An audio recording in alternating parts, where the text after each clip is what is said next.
David, another frustrating afternoon. What were your thoughts on that performance and the result?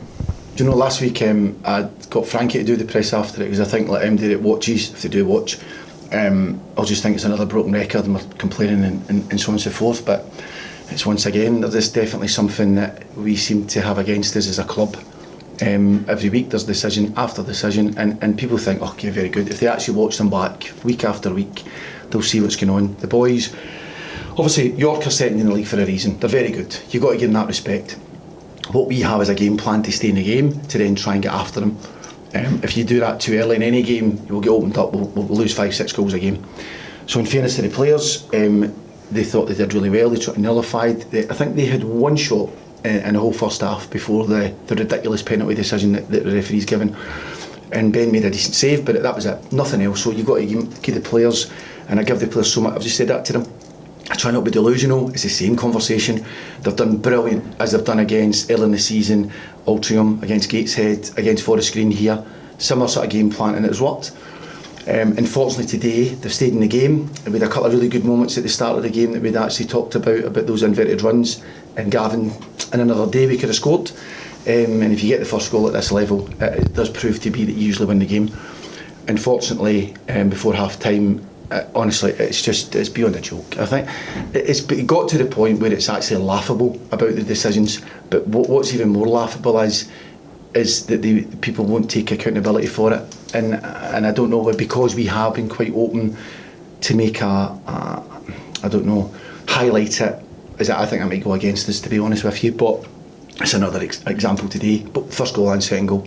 It's a foul and Devo gives a penalty. It's ridiculous. I think the whole thing, and I think what happened as well, MD that's in the crowd today will see it.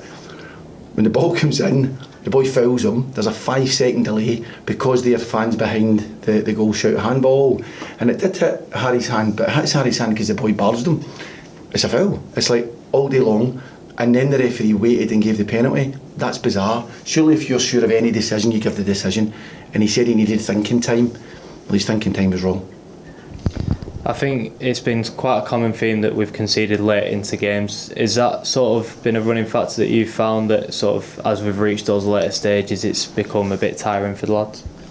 Yeah, listen, see, this is not type of goal. The boys' fitness, when I've come in here and even speaking to previous managers as well, it's been difficult because they ain't a fit team. You've got to make sure you're getting fit for the start of the season right the way through. Unfortunately, this group haven't been fit. I think they put a fitness coach at the start and it took a long time.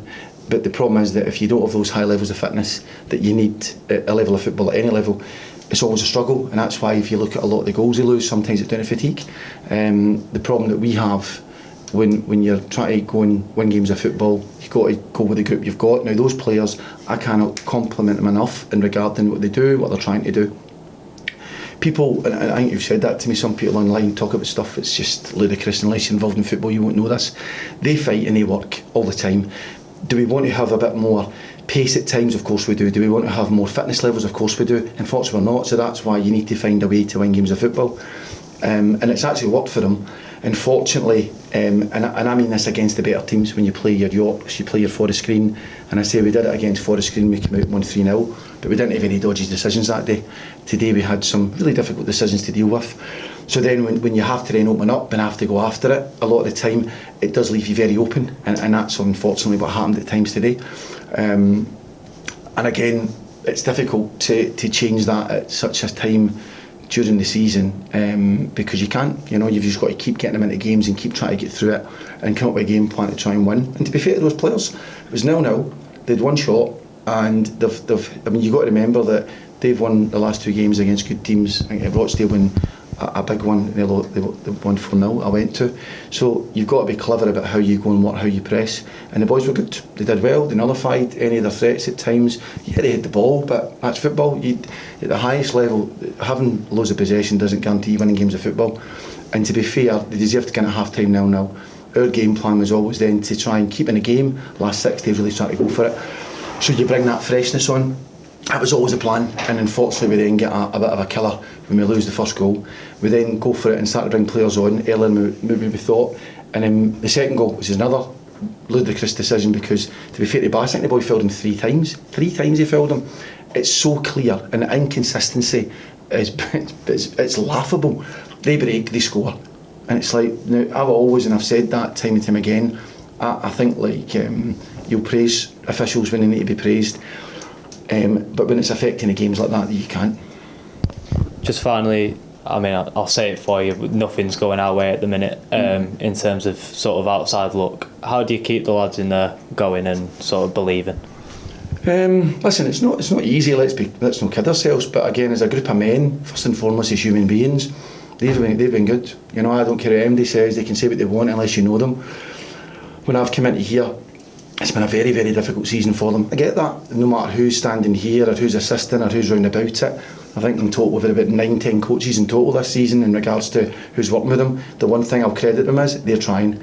Unfortunately, when a group of players go together, there's no guarantees in anything that happens. But I just spoke to them in there and I'd asked them the question, am I being delusional because the first 2 goals were down to referee decisions? And they said no. And I said, if I am, tell me, because I've got a relationship with them, to be honest. They can give them an opinion. Because I think it's essential at any level of football that you have that with players. But those players have been absolutely fantastic within their trying to do the right things. They've had such a bad run of luck, and people can say, oh, that's the way it goes. I think I said that last week. It was a high level manager said, the harder you work, the more luck you get. I don't agree with that at all. I said it last week, I don't agree with that whatsoever. The amount of work that goes on for all the staff in here that are really trying everything they can, but we just seem to have a massive big chunk of bad luck against us at times that we get, whether it be decisions or mistakes. It just, every week it's one or the other, or it's both. And it does sound like a hard luck thing, and I get that. And if I'm a fan, right, I know that we have loads of fans, but the fans that do come, the ones that truly understand, will see how hard those boys are working and trying, and they'll understand as well that some things just keep going against them. I'll stand up here and take responsibility for the time I've been here. I've not been in here that long, 2 months or so, but at the end of the day, all you're trying to do is work as hard as you can to help them. And to be fair to those boys, I cannot stand here and lie that they don't, because they work hard, they're trying their best. If their best isn't good enough, we've got to accept that. The most frustrating thing for me is when we look at so many games, we should have had a lot more points without a shadow of a doubt, and they shouldn't be in the position they're in. And unfortunately, there's decisions been made out with of the club that are making that really difficult for us, and it really has killed us for a number of points. What do you do about that? You've got to keep going, and I said that to them. We're going to have to keep going. You think how hard it's been for them coming off of those couple of results. It's not easy losing the late goals, obviously against Yeovil, playing so well against Aldershot, not getting the first goal, then losing a goal before half time, then you're pushing, we lose a goal, which is part and parcel of football.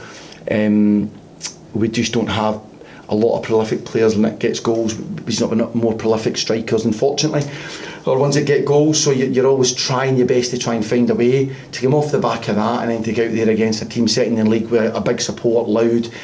I think it does show you their character isn't in question. People can, again, there's some real interesting people in the world that want to question. You don't know the players.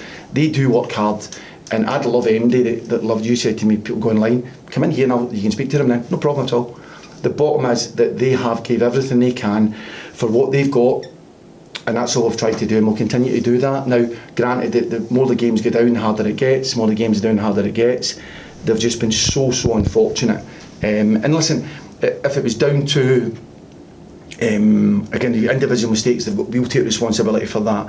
When I look at what's happening in the game today, we've actually stopped a team of that level for long periods and created bits at times that you would like to do more with, and then we've really tried to go for it as the game goes on, but it does open us up. We could have lost more goals, we could have scored a couple of goals. That's the balance you do. But what you've got to understand is if we go after teams, particularly these teams like York, you end up losing 6 or 7 goals, because that's the level at the moment. They've got better players at the moment in time, hence why they spend the money on it. Where we are, we're just trying our best to compete, and I think the boys have proven that they can compete, but they've got to do it in a slightly different way. We'd love to play football in certain ways, but you need to have the right planning to do that. And again, all we'll keep doing is chipping away at them, keep encouraging them, keep trying to get them to go out there and fight for the club. And I can guarantee everything. We've had meetings with them this week. They are trying, and they are really taking things on board. And as men, first and foremost, and as human beings, forgetting about footballers, they are good people that are trying their best for this club.